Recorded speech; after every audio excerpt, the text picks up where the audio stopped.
Okay, episode number 2. Thanks for coming back or coming for the first time. So, my first YouTube was pretty terrible. And if you suffered through that, well, hopefully you got some good info out of it. But I'm going to do this one differently. I'm actually going to do real back tests and just talk my way through them. No more overlay images with 37 bullet points. That was kind of embarrassing. I won't do that again. Um, Less details, less intro, and we'll get right to it. I'm going to put some documentation up on a website pretty soon with basically everything that was in that first YouTube, so you don't have to watch that. But it's not there yet, but it will be. This episode, I'm jumping right into some put back testing on three symbols: United Healthcare, IBM, and Boeing. The reason I picked those three was UNH has done great the past 5 years. IBM's kind of been flat. It's been up and down, but in the end, it hasn't done much. And then Boeing has been down in the last 5 years. So I just wanted to see, how puts performed against those different kinds of stocks. So let's get started. Enjoy. So I'm going to run a big United Healthcare back test. Just wanted to show you real quick. I got it in dense mode. I'm going to do puts on UNH for 5 years. DTE's right there. Delta, and we're going to kick it off. And here it goes. It's loading all the partitions. And it's running through finding contracts to sell. So you're all the way up to 2018 right now. So actually, that last thing I showed you was just running one back test. If I wanted to run a lot of combinations, I'd write some code like this that gives a list of different deltas you're going to do and a list of different DTEs you're going to do, and then you have a nested loop that iterates through every combination. But anyway, when this gets up on the cloud, I'll give a nice, friendly interface for people to do this kind of thing themselves without having to code. So I wanted to quickly show you the results of doing this code where you iterate through all the deltas and DTEs. It results in a bunch of records like this. And interesting fields are the average profit loss, and then the DTEs are changing. This is a put, so the put deltas are changing too. So it iterates through every combination of those that I've designated. And then you also got interesting fields like streaks and number of trades and max gain and max loss. And each individual backtest also generates a chart like this. Like so, this one was put in chain mode, big delta. So you're probably going to get assigned more than usual, and it's a really short days to expiration, just like a week. So that's why this chart is a bunch of dotty looking things. Like here's the pandemic right here. So this example is kind of rigged in that it's on UNH, and UNH has just done awesome the last 5 years. So you really couldn't go wrong with puts or holding the underlying. So here is a chart of UNH over the last 5 years. And you can see it's had a few little dips. Like right there's the pandemic. But in general, it's been great. So you would expect puts to have done pretty well here. So I'm using Google Sheets here to chart this data that we saw in the previous clip. It jumps out right away is this area right here. It looks like for UNH over this 5 year period, 1 month contract length seem to perform the best.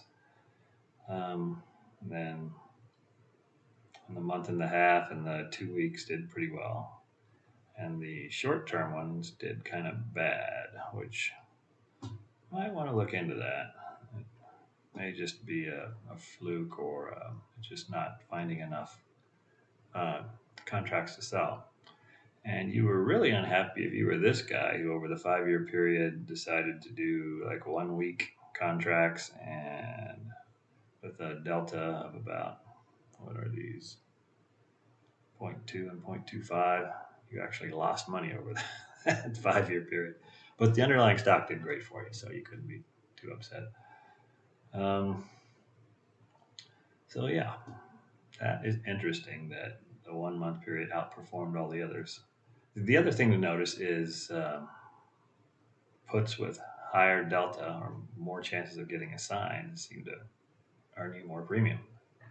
And so even when they were offset with like a big loss, if the stock would have dropped, still generally have an uptrend here in the group of deltas. It's not real surprising with a stock like UNH, which was just steadily going up. Higher the delta, well, it's a negative delta, so actually the lower the delta the inputs, the more premium you're going to earn, and you're going to fully collect most of that premium on a stock like UNH over this time period. Here's a chart of IBM over the last 5 years. It's just pretty much done nothing. It's had some pretty big swings, so I really don't know how puts would have done here, but we're going to find out. Here's a graph for IBM over the same period as the one we just saw for UNH. And as you can see, the short-term puts did okay. Long-term puts did better, but the 2 week puts did not do well. That is probably because they got hit really hard by the pandemic, and then they didn't last long enough to see the quick bounce back at all, I would guess. But we'll look at a chart and verify that. Yeah, this is pretty amazing. This is either the biggest loss or the second biggest loss. So look at this. Like this is two puts back to back during the pandemic, where you just lost the lion's share of everything. you were you were in bad shape if you held these puts through the pandemic. If you take those out, actually, you probably would have been about break even. Let's go look at the table and see just how much they lost. So here's that one I was talking about. I found it in the log. 2 week DTE and a delta of 35. And here are the two records that, wow, we lost $54 in a month times 100. So that's going to leave a mark, and that's really going to have a big effect on your long-term return. My eyes see just a really small trend upward profit loss as the delta increases, but not as much as with UNH. But so that's kind of building the argument that you should use a higher delta probably to sell puts, at least from this tiny bit of data we've looked at so far. And lastly, here's a chart of Boeing over the last 5 years. It's done badly.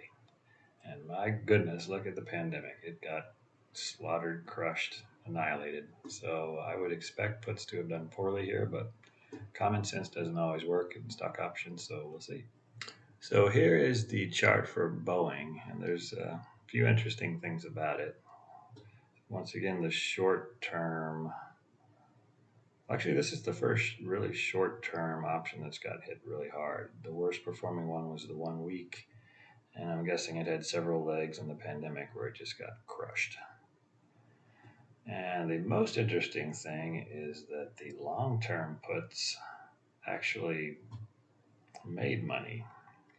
And there's just one explanation for that, is that you couldn't find any long-term puts to sell around the pandemic. So just out of dumb luck, you're able to avoid that. Or maybe Boeing has just the right amount of liquidity to where when things get really volatile, there's just no options to be found for long term. And here is the confirmation of that. So you sold a put that expired in February 325, and it did fine. And then you couldn't find anything until May when it had fallen all the way down to 120. So Yeah, the long-term Boeing put sellers really lucked out here. So there's two things going on. I kind of need to correct my last statement. So like a put seller can sell a put at any time. So the put sellers seem to be wise enough not to sell any puts around that time. And then this is chain mode. So the chain just kind of came in the right sequence to where they weren't tempted to do something that they'd regret. Like if you did this in dense mode, I'm guessing you'd have different. Hey, will you be quiet? Different results.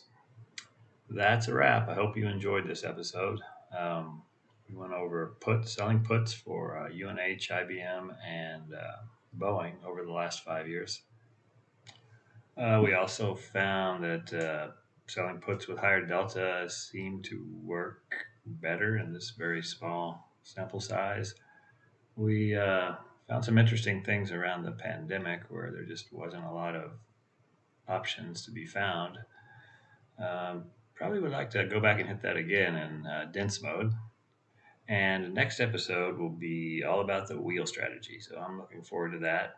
If you'd like a certain stock done for the wheel, please comment and let me know. And if you like the content in this channel, please subscribe and hit that like button.